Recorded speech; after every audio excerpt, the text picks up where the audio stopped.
Okay, so really quickly, because you are the tight end guy, I want to talk a little bit about Devy tight ends, which we don't talk a lot about on the podcast. However, you are the tight end guy. Is Michael Mayer the tight end one in this class? And if so, where does he rank among like the last few classes? Like, is he a better prospect than guys like Noah Fant, TJ Hawkinson, Evan Ingram, David Njoku? I'm assuming he's nowhere near Kyle Pitts, as far as I can tell anyway. What do you think?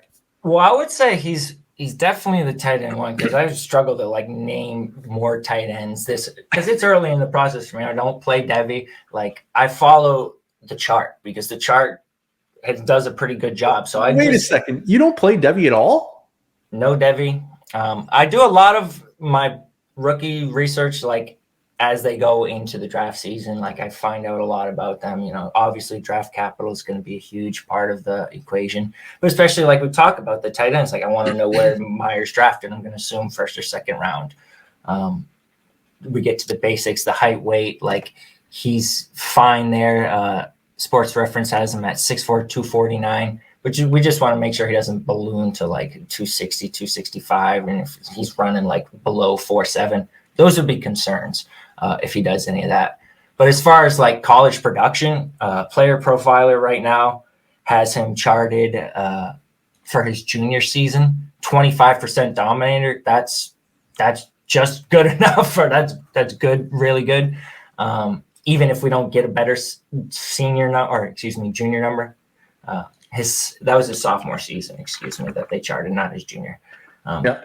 So he'll be an early declare as well, which is good. I'm assuming his dominator will be a little higher in his third year, his junior, than the one they have charted here. So if it's like above 30, that will be really good. So I would say he's definitely going to be like a Hawkinson Freiermuth at the very least. His college yards per reception is not great.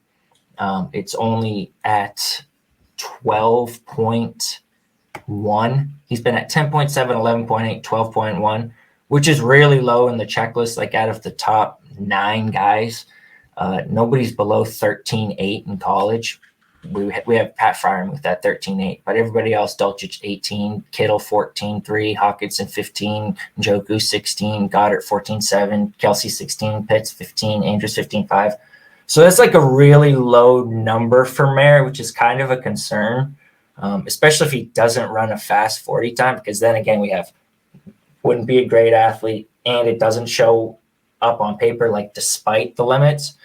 So I kind of want like at least like a mid 4.6 time if I'm going to be like thrilled about his upside. But the production he produced regardless of those limits. So we have to give just the dominator like credit, especially if he's a first round pick, early declare with like, say, a 30% dominator. Like, I'm not going to get too upset about if his 40 and yard per yard, because he just gets a ton of volume.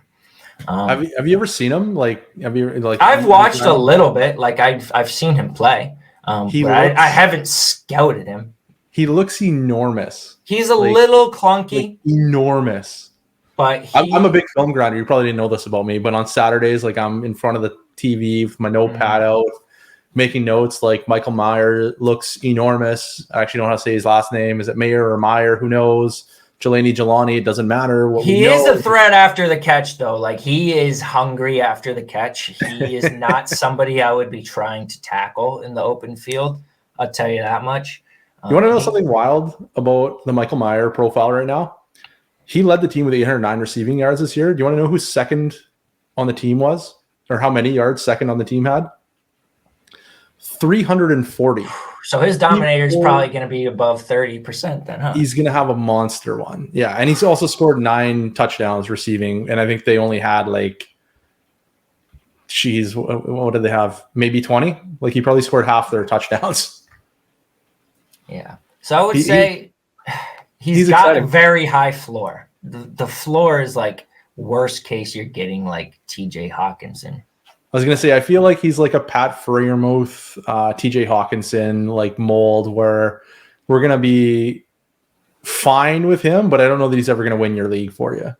Yeah, I don't think – I would say the ceiling is limited in that way. Unless he ends up as a number – you have to be efficient. At a certain point, you have to be somewhat efficient. Otherwise, you need to Zach Ertz your way to like 110 receptions to get to like 1,000 yards. And that's just the reality of it. Like if you can't average a decent enough yards per reception and you're not athletic enough to like be efficient, you're not going to ever be that guy.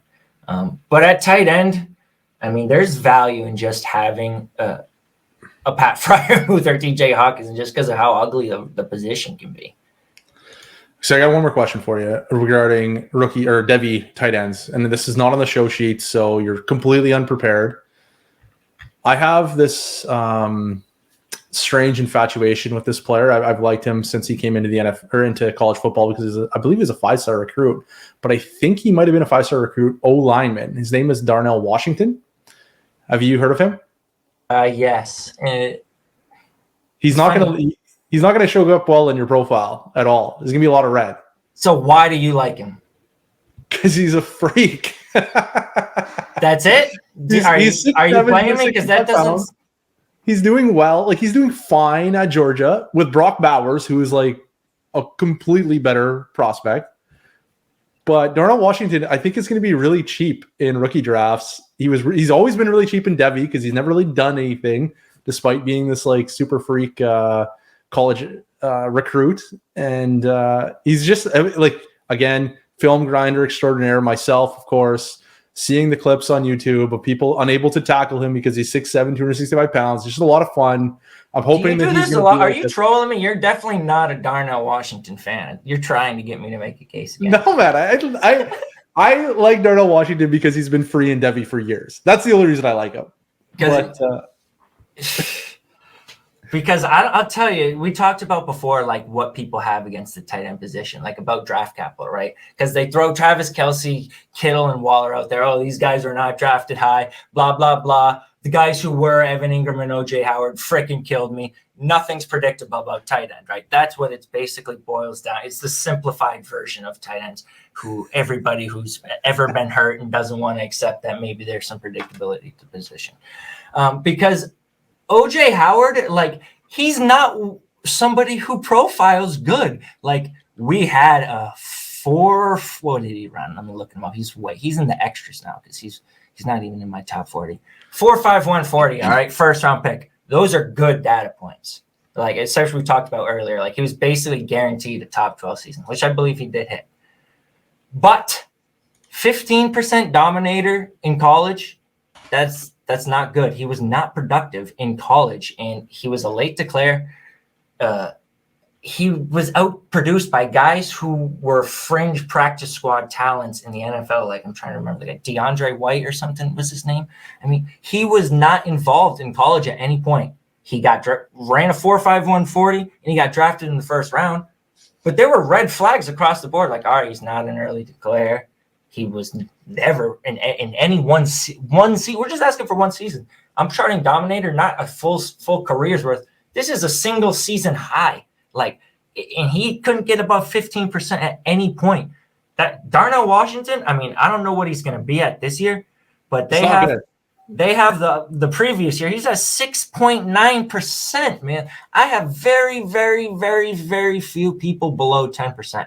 We're getting into the Tommy Trembles of the world, Blake Jarwin, Dawson Knox, like Dalton Schultz was at 11%. Like, he's the highest guy I have with like a semi-red dominator, like below. Yeah, that's Darnell. You nailed it. That's who Darnell Washington's going to be. It's going to be so fun.